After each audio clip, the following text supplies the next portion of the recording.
And joining us in studio, Christo Joubert, National Agricultural Marketing Council Manager. We have Tony Modise, market commentator, on the phone, and Stumo Dlamini Kosatu, President. Good evening to all our guests. We'll start with you, Mr. Dlamini, just from a labor point of view and how we perpetually sitting with a worsening gap between the haves and have-nots, and let alone the escalating poverty levels. So in your view, what is at the root of it all? Thank you very much, Cindy. Good evening to you and the panelists that you have there.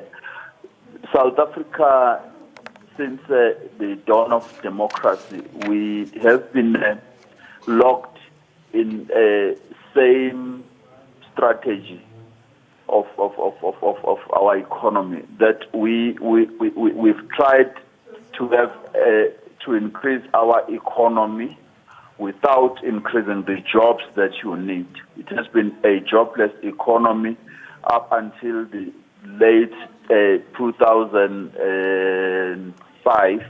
Then you began to see a downward slope on the economy of the country. We're sitting now at a point where we were quite down. So we have not been growing our economy because we've not been able to employ the required numbers of the people. Our policies are not transformative enough. Our policies are not decisive in tampering with the status quo as it obtains. We will have this because it is the structural unemployment. It is embedded in the apartheid-created spatial disparities of our planning as a country. Until we can change that, we shall remain in this one. We'll take 2 steps forward and 3 steps back. That's the challenge. It's a policy issue, but also our inability to encourage proper forms of employment, decent forms of employment. We're relying on labor brokers. We're relying on automation. We are relying on other things that really are not creating the jobs that we need. We must reindustrialize. We must beneficiate in South Africa. We must encourage the industrialists in South Africa to be focused on job creation other than just profit making only. But Mr. Dlamini, is it also, in your view, that it's a skewed approach in having the over-reliance on government to create employment? We heard from the opposition accusing, or rather suggesting, that any other further intervention that is transformative affects jobs, especially in the mining sector. Look, I think it's also a misnomer that we dependent on government, because government at the moment is the largest employer, is one employer in terms of the 1.3 million people that are employed in the state and those who are dependent on the state for employment. The private sector, particularly big business, has stopped employing people. Instead, they are retrenching workers. We're now looking at the small, medium enterprises who are also not really empowered in terms of being given the capacity. When they start their businesses, they just collapse at the beginning, and it destroys the opportunities that you need to create jobs. So the private sector is on strike. The private sector is holding, the private sector is really refusing to employ more people now. Right now, they are reliant on what is coming, they call the 4th Industrial Revolution, where they will rely on technology and robotics instead of the people who must be trained to do the jobs that they need to do. All right, let's get a view from Mr. Tony Modise, market commentator. Good evening to you, Mr. Modise, and thanks for your time. Would you agree that in part the private sector are also the architects that perpetuate poverty in the country?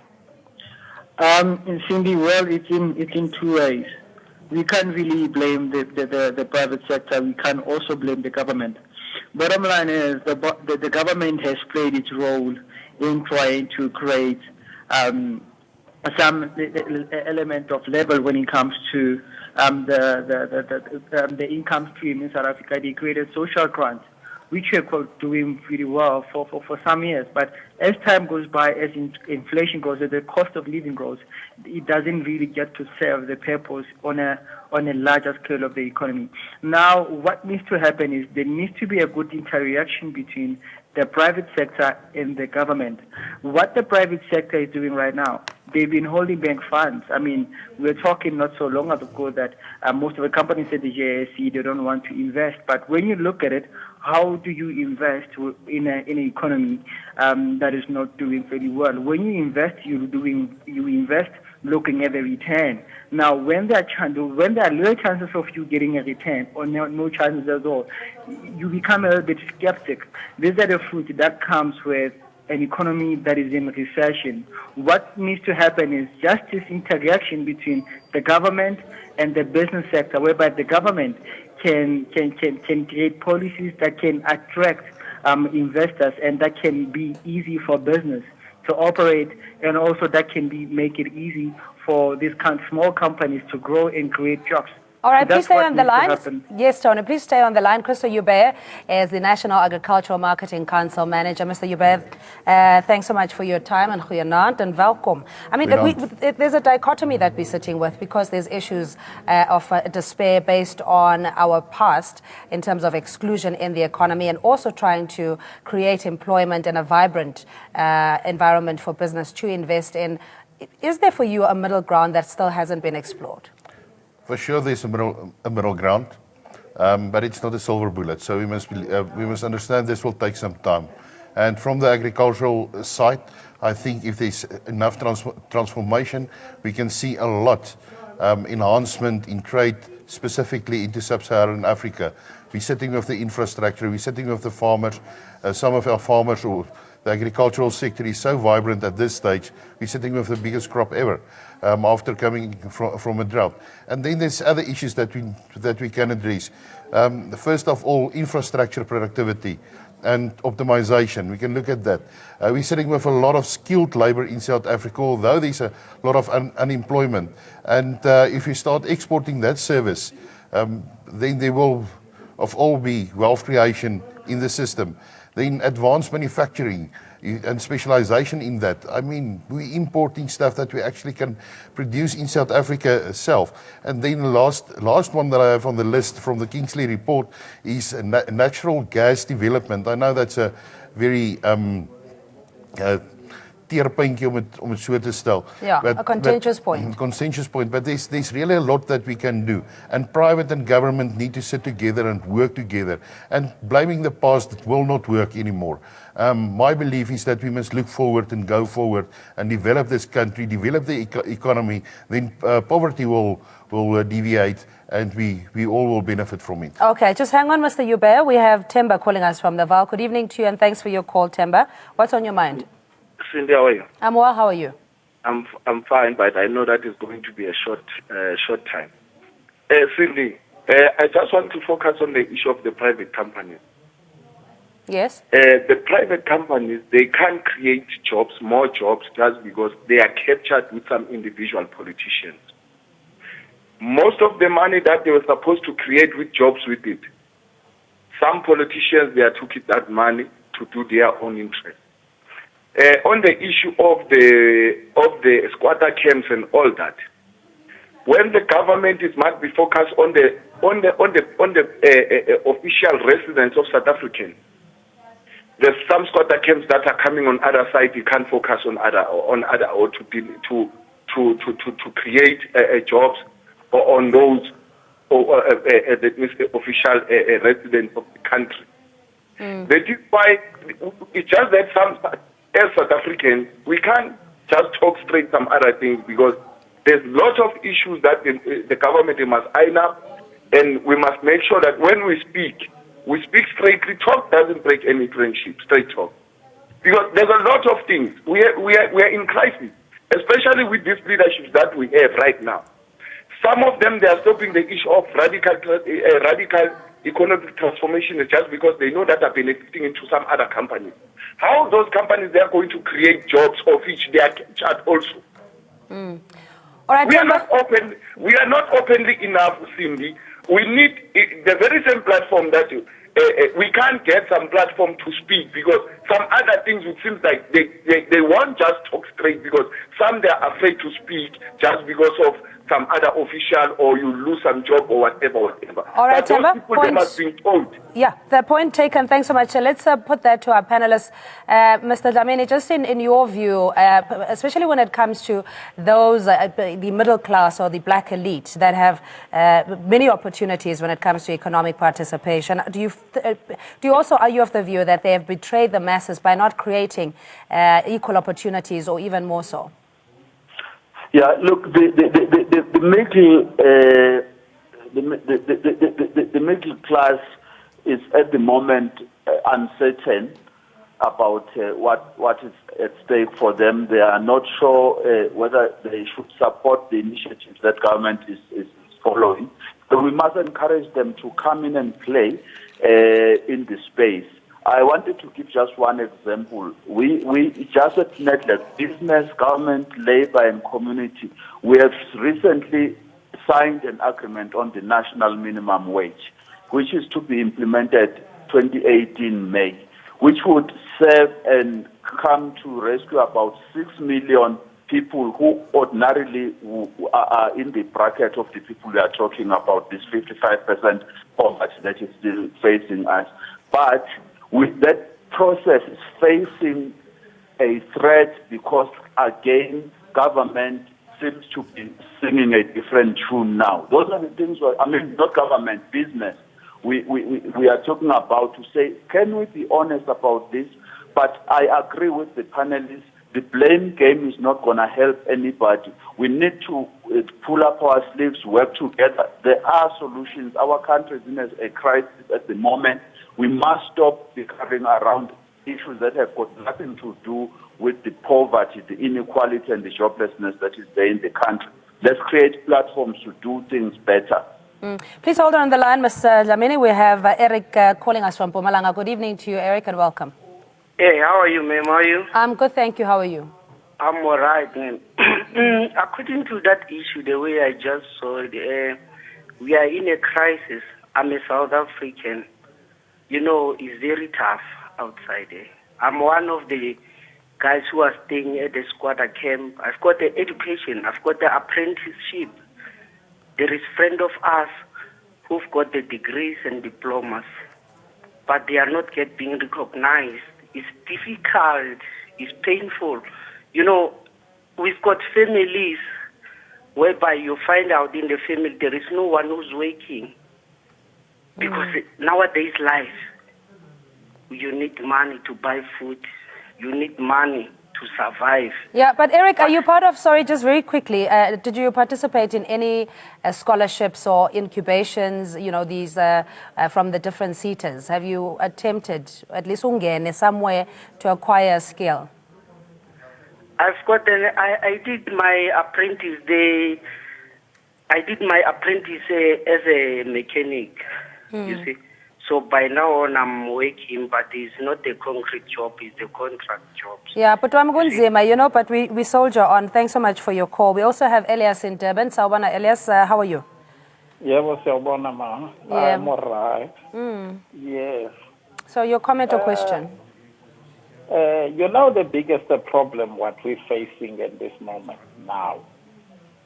The ANC, when you start on the struggling, you was saying you're fighting for the people to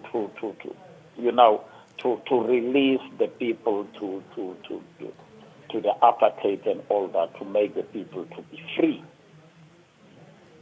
Now the biggest problem now, they forgot about all that what they went to Israel for. They went to Israel and all that, they forgot for that. The only thing is just to reach themselves and the family. If you never went to the Israel and all that, you doesn't recognize. All right, but what are the solutions that you're proposing, Babu Elias? So the solution, I think at the moment now, the thing will be better. They already got failed. They must step down. let the other parties to start. Maybe, or something will come on the other way. All right, Babu At the Elias, siyabonga moment now, kakhulu. they can Ngiyaxolisa really baba, mess we up. out of time. Siyabonga kakhulu. Babu Dlamini, just in your view, in what the callers have raised, and the fact that on the one part there are government interventions in terms of skills development that are not necessarily absorbing those that are qualified, let alone the unemployable. Yes, Cindy, the caller represents those that have really lost hope. And we know there are many. But we should never ignore facts that are there. And I'm not speaking on behalf of the ANC, but COSATU has recognized that much as there is still a lot that needs to be done. It is true that during this period, indeed, a number of jobs have been created, both due to the policies of government, which are not good enough, but also a government employing people and allowing businesses to do their business in a particular way. We must recognize that. We must recognize the 18 or 16 million people on the social grants. It's not a big thing, but it's making a difference. We must recognize the fact that young children up to the age of 6, when they are sick, they are still being treated freely in the government hospitals. Leave the issue whether the service is good or bad. So those are the things and other things. Electricity, over 85% are now accessing electricity, which they never did before this government came in. So we must recognize that. We must recognize the road ahead. It's very tough. Employers are retrenching. Let's fight these retrenchments. Let's get more people trained and reskilled and retrained. Mr. Dlamini, please stay on the line. We're running out of time. Thabo, good evening to you. Thanks for your patience. Good evening, Cindy. How are you? I'm good, thank you. I'm good. Cindy, I think the problem with this country is you have investors that whatever the government decision is trying to make on transforming this country, they're trying to pull out of it. So I don't think we can tolerate such instances. And again, I think the unions that are representing us as workers, they are busy fighting their political battles. I pray that AMCU can live longer so that they are the only people that are representing the workers, not the political games that all these other unions are now playing. Thank you. All right, Thabo, thanks so much. We'll get a response from Mr. Dlamini. Mr. Yube, you're talking about, I suppose, the lack of protection for local industries. If we looked at the influx of cheaper materials, exported or rather imported technologies, that it becomes difficult now to try and change those policies of essentially having a free market society. Yes, there's for sure other instruments in the market that can be used by government from the private sector side to protect industries and to see them grow, which coming from the WTO, World Trade Organization, which you are allowed to use. And I think just sometimes that we do not use that. We do not go out specifically and look at that specific instruments. We can just refer back to our poultry industry, which have terrible stages last year. I believe it will go better now with the lower maize price. But if we want to grow the country and the economy, then we must focus on stuff where we have a competitive advantage, which flow into competitive advantage, so we can benefit from it. Yeah, Tony, do you think that's the approach, that we need to focus on home first and fixing our industries and bolstering our economy before necessarily importing technology and food and services? That is one approach, Cindy, that might not even be able to work out as time goes by, because importing all of these resources we need to, because we need them for our day-to-day lives. What is important is business confidence, ways to stimulate business confidence. Once we're able to stimulate business confidence, people are able to get jobs. Right now, inflation is low, but there are no jobs. There's no money to spend. So it literally comes across as very useless, because what's the point of the cost of living being cheap, but then people are not able to live? The challenges around that. What is important is business confidence.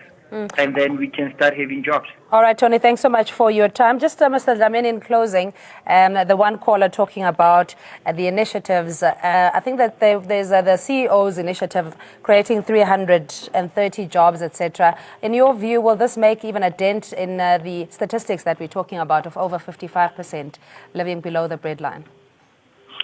And we have over 9 million people that are unemployed in the country. It's a drop in the ocean, but let's not dismiss it. We are keenly waiting to see it because big business and the CEOs have been talking about these things. Up to now, we have seen nothing on the table. They promised about the free education for the poor. They were putting something together. We are yet to see that. But we're supporting their initiative. Let them come to the table. COSATU and at NEDLAC, we are working towards a job summit before the end of this year, where all should come and put ideas together. We are not in competition with anybody in the labor movement. We are doing the work we are doing. So I won't respond to the AMCU matter because they are not our competitor. We are all in this together. All right, Mr. Dlamini, thanks indeed. And Christo Joubert Aangenaam and dankie vir die kuier. He's the National Agricultural Marketing Council Manager. Tony Modise is a market commentator. And Stumo Dlamini is COSATU President. And you at home, thanks indeed for calling in. We're back after this.